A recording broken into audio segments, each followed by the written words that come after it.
நொனா மரம் பாருங்கள் எப்படி இருக்குது. நொனா மரம் பெருசாக நல்லா மேலோங்கி ஹைட்டாக வளர்ந்துருக்கு.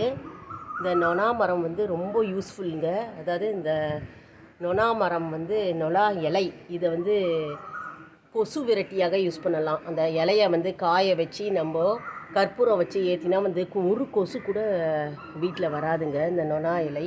அதே மாதிரி சளி, ரொம்ப சளி, தொண்டை கமறல், இருமல், அதான் நாள்பட்ட சளி, அதெல்லாம் வந்து குணமாகுங்க. இது வந்து ரொம்ப யூஸ்ஃபுல்லான மரம். உங்கள் வீட்டில் நீங்கள் தொட்டியில் கூட நீங்கள் வளர்க்கலாம். இது இல்லை உங்கள் வீட்டில் ஏதாவது மண் உரமாக இருந்ததுன்னா கூட நீங்கள் இந்த மண்ணில் வந்து நீங்கள் இந்த ஜஸ்ட்டு நீங்கள் வந்து இந்த கிளைய வாங்கி வச்சிங்கனாலே அது துளுத்து நல்லா வரும். வெறும் தண்ணி ஊற்றினாலே போகிறோம், நல்லா துளுத்து நல்லா வருங்க. இதான் நொச்சி இலை பாருங்கள்.